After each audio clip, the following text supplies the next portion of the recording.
Yesterday, Putin said that the only way to stop this war is to address the root causes of the crisis. Well, I think today Ukrainian drones decided to do just that. They wanted to take out Putin, the root cause behind this crisis. Here's the report. Russian media reports a drone attack on Moscow this morning. Reportedly, a drone fell very close to the route Putin usually takes to Kremlin. Drone attacks on Russia are becoming increasingly more frequent and massive. Turns out, even the most air defense dense Moscow and Moscow region are not fully protected by air defense. Oil depots and refineries are also not protected well. They're hit almost daily. There are grounds to believe that it's not just an increase in number of drones, but also using new drones of new types, including missile drones. Here's the clip of a drone attacking very close to Putin's commute.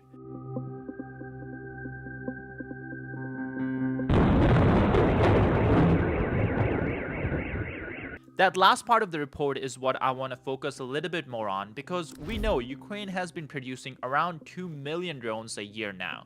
But it's not just the quantity. They have innovated in many different aspects of the drone, and many different types of drones are hitting the battlefield. Here, this next clip, look at the explosion that takes place. This doesn't look like a regular long-range drone.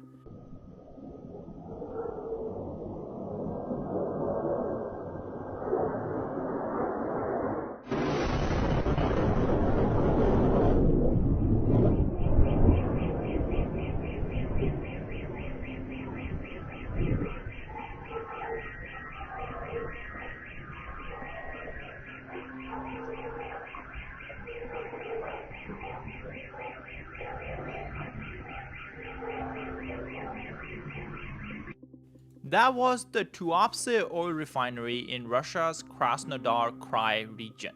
Before moving forward, if you guys can please hit that subscribe button down below to keep up with all the geopolitical news like this one. Let's begin. Now, according to Russian government sources, that fire was not caused by Ukrainian drones. No. In fact, Russia was able to take down all the drones that Ukraine sent. But the debris from the drone is what caused the fire. Now, clips and images definitely tell a different story, like this one. Вот он внутренний две. Да, пидорасом мирить.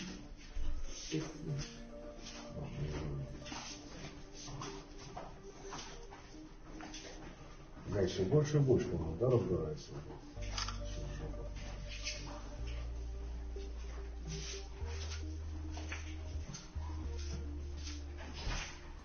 Не ебануло там сейчас. Не слышно звук пожарных, ничего не слышно. Now, unfortunately, Russia has to lie because it doesn't want Russian citizens worrying about war coming inside Russia.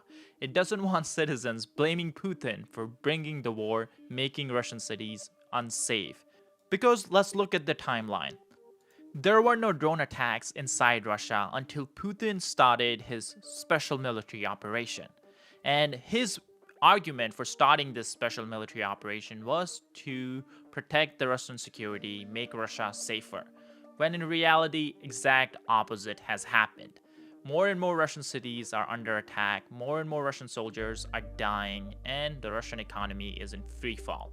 Luckily, we had none other than Steve Rosenberg of BBC ask Putin this at the end of the year Q&A in December, where he was asked, Russia is more unsafe than it was before you started this special military operation to protect Russian security. And this was his answer. Rosenberg, BBC News. Exactly 25 years ago, Boris Yeltsin resigned, handed you power, and told you to take care of Russia. Some 25 years later, do you think you've taken care of Russia? Because looking in, what do we see? We see substantial losses in the so-called special military operation that you declared. We see Ukrainian soldiers in the Kursk region. You criticize the NATO expansion, But there is now more NATO on Russia's borders. Sweden and Finland sanctions, high inflation, and demographic problems. Do you think you've taken care of your country? Yes, and I think I haven't just taken care of it, I think we've pulled back from the edge of the abyss. Because with everything that was happening to Russia before that, we were heading towards a complete total loss of our sovereignty. And without sovereignty, Russia cannot exist as an independent state. Let me draw your attention to what you said about Boris Yeltsin. Everything was okay. They patronizingly patted him on the shoulder. They turned a blind eye when he drank. He has welcome in all Western circles. The second he raised his voice in support of Yugoslavia, the moment he said that it contradicted the international law and the UN Charter, as soon as he said it was unacceptable in modern Europe to strike Belgrade, a European capital, without the sanction of the UN Security Council,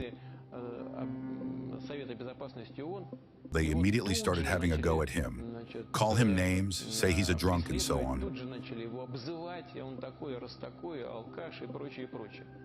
Don't you remember that? I have done everything so that Russia can be an independent sovereign state that is capable of taking decisions in its own interests, not in the interests of countries that were dragging it towards them, patting you on the shoulder so they can use you for their own purposes. I could stop there. I know you've reeled off a string of things that seem to reinforce your arguments. You said about inflation. Yes, there's inflation. We're going to fight it. But we have economic growth.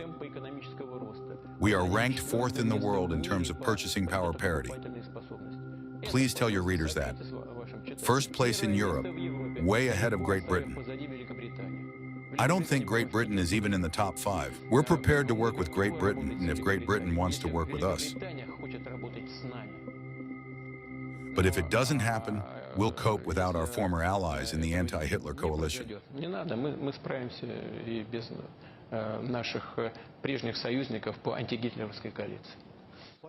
Unfortunately for Putin, he cannot hide the reality from the Russian population anymore, because Ukraine is attacking inside Russia every single day. Ukrainian drone industry is just too far gone for Russia to stop it, and Ukrainian drones are just now too advanced for Russia's old-age Soviet-style air defenses. On top of all this, Ukraine has been very strategic with the targets it picks. Great example of this is the first clip we covered in this video, the route Putin takes to Kremlin. That's meant to send a message. Another example of these strategic targets is attacking oil depots and oil refinery. Of course, this hurts the Russian economy, which hurts Russia's war efforts, but on top of that, the fire that rages on after the attack goes on for days and days, and that's as clear of a signal as it gets to the Russian population that Putin is the one that's killing the Russian economy. The war is coming home for Russia. Here's a perfect example. Трубку, обозначенную подсветкой зеленого цвета. Мы прибываем на станцию Туапсе. We are arriving at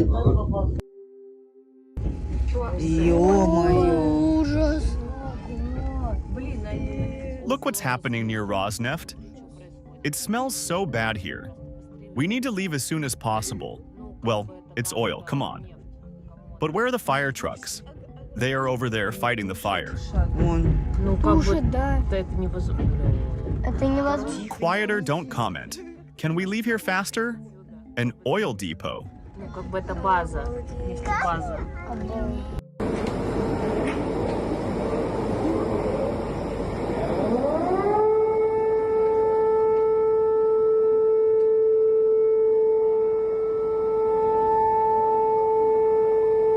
Now, it wasn't just the oil refineries that Ukraine targeted last night. It was a very active night for the Ukrainian Defense Forces because they also decided to go after a drone production facility. Russian media reports a large fire in Obukovo-Kaluga region of Russia. A drone production facility was hidden on a Russian plant. After a drone attack, these Russian drones will never hurt Ukrainians again. And here's the clip of the attack.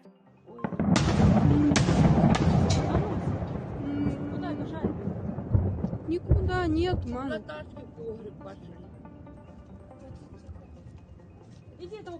Honestly, there were so many attacks last night, I feel like you guys might be getting bored of me listing all of them out. But the next one we have in Voronezh region of Russia. In Voronezh, long-range drones attacked a gas infrastructure facility. Also in Rostov-on-Don, these drones attacked the territory of the Kalinin gas pumping station.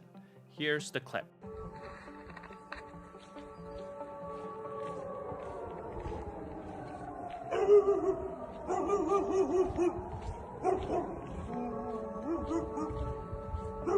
Now, as you guys know, we often have to blur some of the clips from the war, and on top of that, there are many clips that we just cannot show on YouTube because YouTube considers these clips not advertiser friendly. So it often restricts and demonetizes our videos. That's why we recently opened up Patreon, where we post war clips every single day. And on top of that, we often have military experts who come down and break down battlefield clips to explain to us what exactly is going on.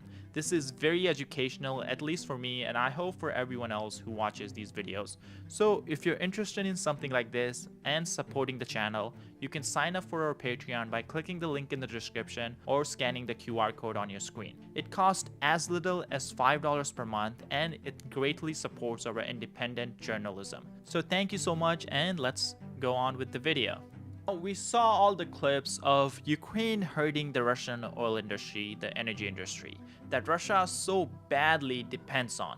Well, it's not just Ukraine that's having all the fun. President Trump is joining in too. President Trump's administration further restricts Russian access to US payment systems. In January, President Biden put a 60-day exemption in place that allowed certain energy transactions from sanctioned Russian banks to continue.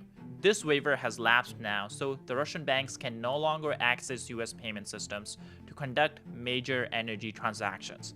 This will make it much harder for other countries to buy Russian oil. And it's already having effect. It's already taking effect. 2 Chinese state-owned companies have halted purchase of Russian oil, and 2 more have decreased the amount of oil purchased.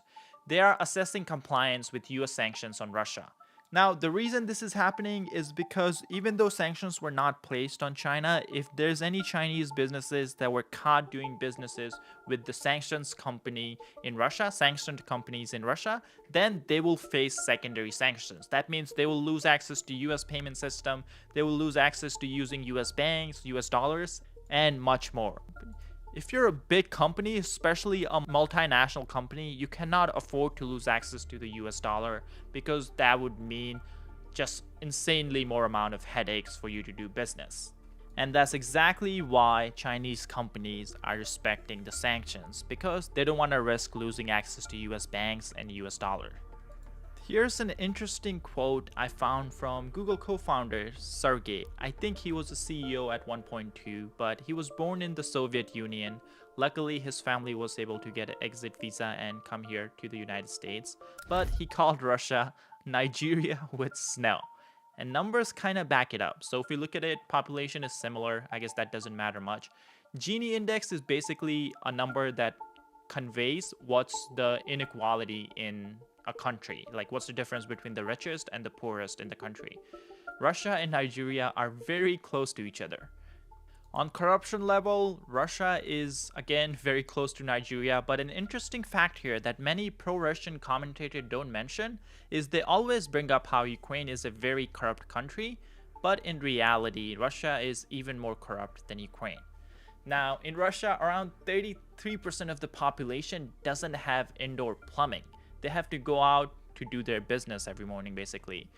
So much for a superpower. So in fact, in this ranking, Russia just ranks 2 places above Nigeria. Male life expectancy is 58 in Russia. which might have gone down even more since the invasion or the special military operation began. Now, you can read the rest of it, but I do want to mention the Press Freedom Index. Even though Russia loves to brag about how it's a very free, democratic, loving country, in reality, if you question Putin, you fall out of the window. There's just something in the air where it makes you unalive yourself if you question the dictator that is Vladimir Putin. Lastly, as you guys know, over the last 2 weeks, few of our videos have been demonetized by YouTube for talking about sensitive topics and covering violent events. This is why recently we opened up memberships on the channel. This way you guys can directly support our content. Again, you don't have to do it, we'll continue making the videos, but if you enjoy the content and you're able to support us, you can do so by signing up for our membership. It costs less than a cup of coffee at Starbucks and it's greatly appreciated. President Lukashenko of Belarus is a murderer. These are the words of Ukraine's president, Vladimir Zelensky, as he revealed shocking information during a podcast with American podcaster Lex Friedman. It started with Zelensky revealing that in the days following Russia's full-scale invasion of Ukraine, the Belarusian dictator Alexander Lukashenko called him on the phone and apologized for aiding Russia and for his country's involvement in the war. This confession is big news because Belarus has stood as Russia's key ally since the war began. And this shocking turn of events means they have stabbed Putin in the back and switched sides. Days after the first days of the war, I spoke with Lukashenko on the phone, and he apologized, and he said that it was not me. Missiles were launched from my territory, and Putin was the one launching them. These are his words. I have witnesses, and I apologize, he said. But believe me, that's what he told me. Volodya, this is not me. I'm not in charge, he told me. I'm not in charge. These are just missiles. This is Putin. I told him, don't do that. This was done without me. Zelensky then proceeded to go in hard on Lukashenko, calling him a murderer for even allowing Russia to launch missiles at Ukraine from Belarusian territory. A bit of a twist came when the Ukrainian president said that Lukashenko was feeling so guilty and looking to reconnect that he suggested that Ukraine should retaliate by bombing the Mozyr oil refinery. This oil refinery, located in the Gomel region, is one of Belarus's largest. It processes primarily Russian crude oil. It holds significant importance, and if indeed President Lukashenko offered it up, it shows just how desperate he is.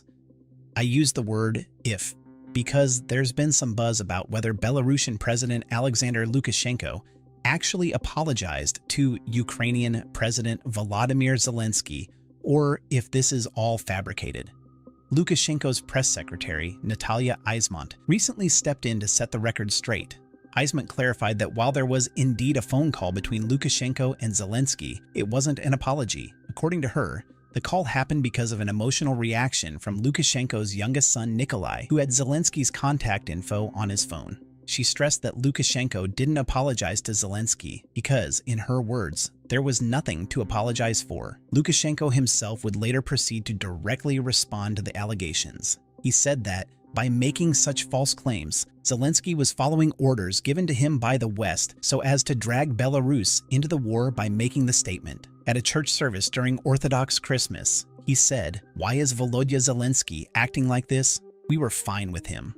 On good terms. And my little family too. What is he yapping about? What is he missing? He is being given orders.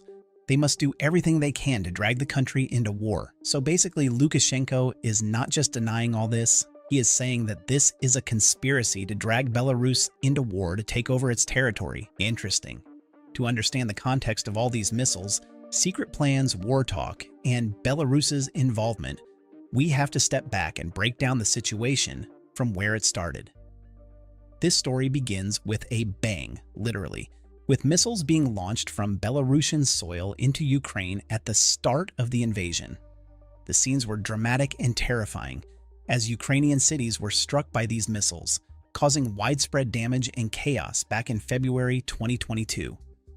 The missile strikes, which were part of a larger coordinated Russian attack, served as a wake-up call for the world, signaling that Belarus was more than just a bystander in this conflict and that the war had started. Belarus, under President Alexander Lukashenko, allowed its territory to be used by Russia for these attacks. Can you imagine the shock and fear in Ukraine when missiles started coming in from Russia and Belarus, two of its neighbors? The missiles weren't randomly fired either. They hit critical infrastructure, military targets, and even civilian areas, killing a lot of innocent people. The impact was devastating, leaving Ukrainians to pick up the pieces and respond to this act of war. Naturally, Ukraine's leaders were quick to condemn Belarus, making it clear that using Belarusian territory for such attacks was an act of war. The international community didn't sit on their hands either, as countries around the world denounced Belarus's action, but Belarusian officials gave mixed messages, adding to the confusion. Some claimed that they had no choice but to assist Russia, while others denied any involvement altogether. In a few minutes, we'll dive into how they claimed Belarus had no choice in the matter. The mix between denying responsibility and accepting was meant to water down any definitive narrative.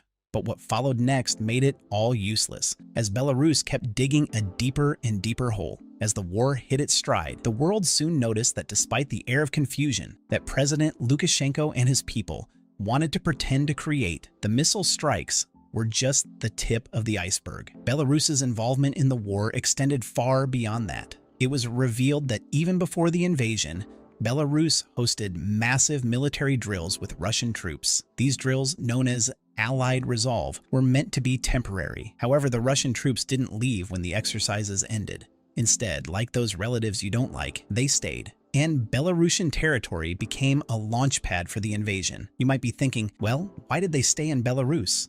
The answer to that is simple. Kyiv, the capital of Ukraine, is approximately around 56 miles or 90 kilometers from the border with Belarus.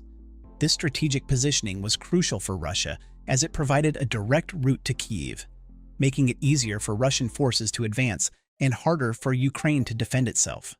That's why when the war was in full force, the northern border of Ukraine, shared with Belarus, became a hotspot of military activity, with Russian troops using it as a gateway to the Ukrainian capital. So much for Belarus being neutral, right? Please take a moment to hit the like button and share this video with others so that we can keep the real, unbiased narratives alive in a world where the truth is censored and suppressed.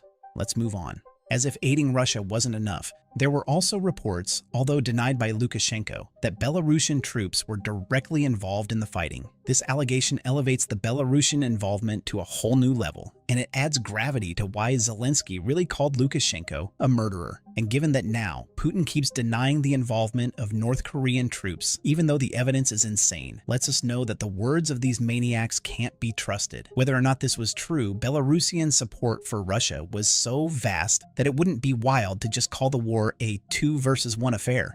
Think about it. Belarus offered housing, logistical support, intelligence, and medical aid to Russian forces. Hospitals in Belarus treated wounded Russian soldiers, and Belarusian infrastructure was used to transport supplies and reinforcements. This support was critical for Russia's military operations, especially in the early stages of the invasion. And just to highlight how they were biased, Ukrainian refugees who fled the war to Belarus were detained by Belarusian authorities and forcibly returned to Ukraine, where they faced grave danger. Essentially, the Belarus troops were condemning innocent civilians to death while they packed their hospitals full of Russian troops. Imagine that. This inhumane treatment drew international condemnation and added to the list of crimes committed by Belarus. Since then, inside Belarus, reactions have been mixed. Lukashenko and his allies have remained firmly in support of Russia, but many ordinary Belarusians are appalled by their country's role in the war. It got so bad that protests even erupted in cities across Belarus, with citizens demanding an end to their nation's involvement.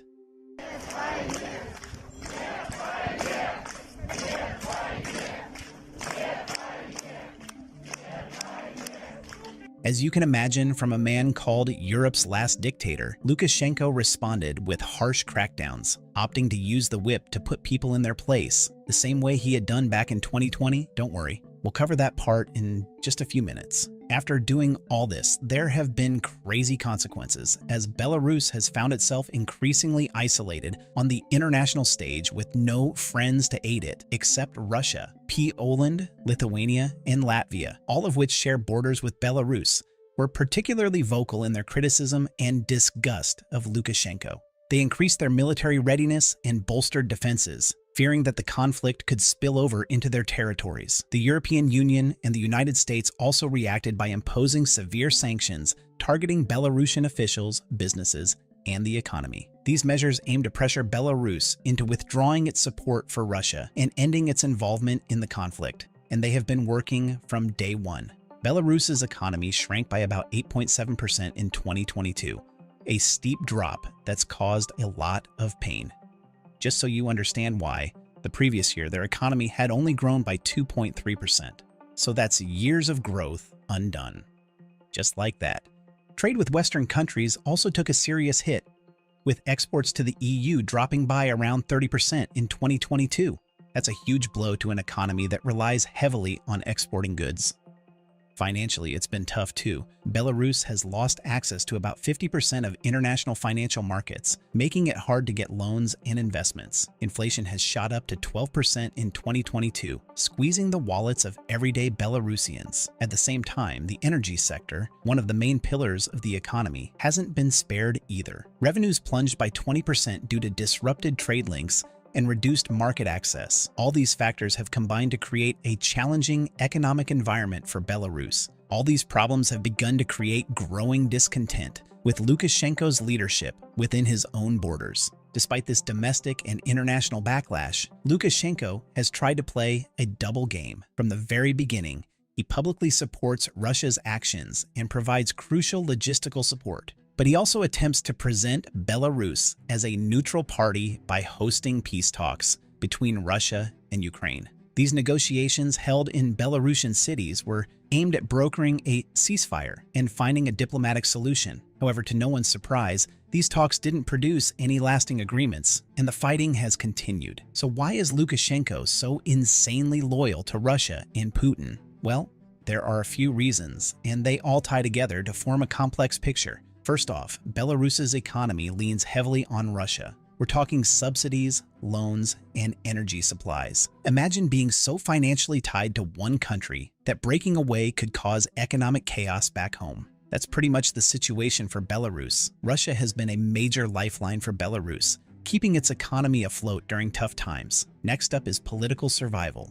For Lukashenko, staying close to Russia means keeping his grip on power. Imagine being so addicted to power that you sell your soul still, despite being in charge since 1994. Crazy. Russia's support gives him the resources to suppress opposition and maintain control over citizens who clearly don't want him anymore. It's a lifeline that he can't afford to lose. Without Russia's backing, Lukashenko would find it much harder to fend off political rivals and dissent. Russia's support was particularly evident during the 2020 presidential election and the subsequent protests. After the disputed election results, which many believed were rigged, mass protests erupted across Belarus.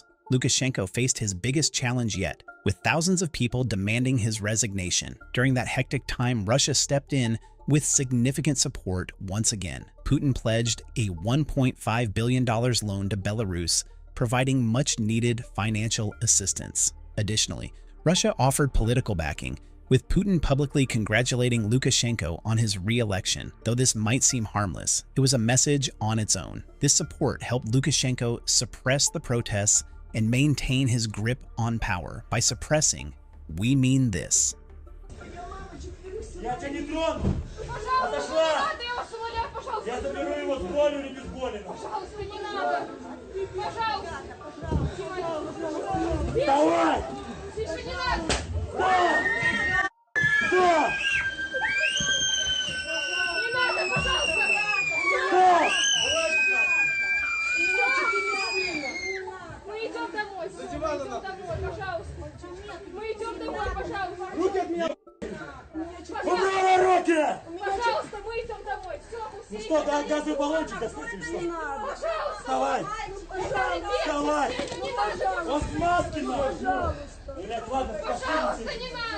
Then there's the historical connection to consider, as Belarus and Russia share a deep political and cultural history. This long-standing relationship has been something Lukashenko has nurtured, ensuring stability for his regime. The ties between the two countries go back centuries, and this shared history has created a sense of loyalty and mutual support. Also, From a strategic perspective, Russia's military presence in Belarus adds a layer of security for Lukashenko.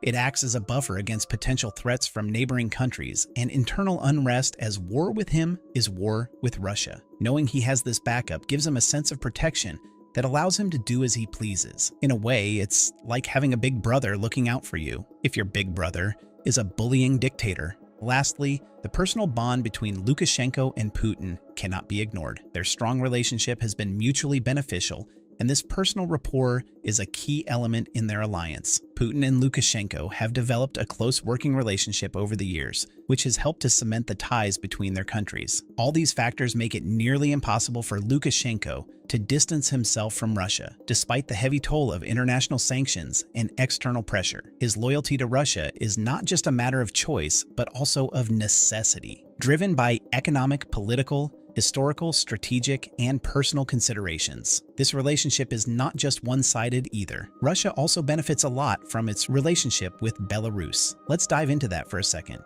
First and foremost, there's the strategic military advantage that Russia benefits from. Belarus gives Russia a crucial foothold on NATO's eastern border, which is a big deal. By having access to Belarusian territory, Russia can project its military power more effectively in the region. During the conflict with Ukraine, this has been particularly beneficial, as we have been discussing. Belarus has served as a staging ground for Russian military operations, allowing Russia to launch attacks and move troops more efficiently, and to better coordinate and execute its military operations. This kind of logistical support is invaluable in this war, where Ukraine seems to have the upper hand now. From a military perspective, having a strong presence in Belarus provides Russia with additional security. Belarus's military infrastructure and territory have been used by Russian forces during the war, and in fact, Russia currently maintains 2 military bases in Belarus and is preparing to station tactical nuclear weapons in the country. This significantly boosts Russia's military capabilities and diversifies its power. Politically, the alliance with Belarus helps Russia maintain its influence in Eastern Europe. By supporting Lukashenko, Russia ensures that Belarus remains a friendly government. This political leverage is crucial for Russia's geopolitical strategy. A friendly Belarus acts as a buffer against Western influence and helps Russia extend its reach in the region. This was evident during the 2020 Belarusian presidential election that we just spoke about, when Russia's support helped Lukashenko weather the storm of mass protests and maintain his grip on power. More than likely, in the coming elections on January 26th, Putin will find a way to be involved somehow. It is crucial for Putin's strategy that Belarus always have a Russian-leaning government, the same way he wanted it in Ukraine. Moving to the heart of the nation, economically, Belarus is like a trusty sidekick. The two countries have closely intertwined economies, with Belarus relying heavily on Russian help. In return, Russia benefits from the stability of having a loyal economic partner. For example, Belarus's purchase of Russian oil and gas at favorable prices not only supports the Belarusian economy, but also ensures a steady market for Russian energy exports. This mutual economic support helps both countries maintain financial stability. The trade relationship is so strong that in 2021, the trade turnover between Russia and Belarus amounted to $40.1 billion, with Belarusian exports to Russia totaling $16.4 billion and imports from Russia reaching $23.7 billion. It's gotten even worse now. Trade between Russia and Belarus has seen a noticeable increase since the war began. Before the conflict, Russia accounted for about 49% of Belarus's trade. By mid-2022, this figure had risen to 58%, and it exceeded 60% by the fall of that year. This uptick is mainly due to the sharp reduction in Belarus's trade with Western countries and the complete closure of the Ukrainian market to Belarus. So as you've seen, the relationship between Russia and Belarus is highly advantageous for Russia, and it's something that they would like to preserve as much as they can. With all this said, you can understand why during the podcast, President Zelensky sounded angry and grieved because Belarus is and has not been a neutral party like it claims, but it is a frontman, a Russian frontman. The fact that it has been a participant in this war is repulsive. The war between Ukraine and Russia has caused immense suffering and significant losses on both sides. In fact, the Russia-Ukraine war is the deadliest war in Europe since World War II. First off, the human cost has been devastating. Just last month, President Zelensky released the official casualty figures for the first time, revealing that since the start of the war nearly 3 years ago, Ukraine has lost 43,000 soldiers and that 370,000 more were wounded, as if that's not enough. This war has also taken a heavy toll on civilians, with thousands of lives lost and millions of people displaced. As the conflict drags on, the situation for civilians has become increasingly dire. People are facing shortages of food, water, and medical supplies. The infrastructure that supports daily life, like water treatment plants and power grids, has been severely damaged, making it hard for people to access basic necessities. Hospitals are overwhelmed with the injured, and healthcare workers are stretched thin. Many children have been left orphaned, and the psychological trauma of the conflict is leaving deep scars on the population.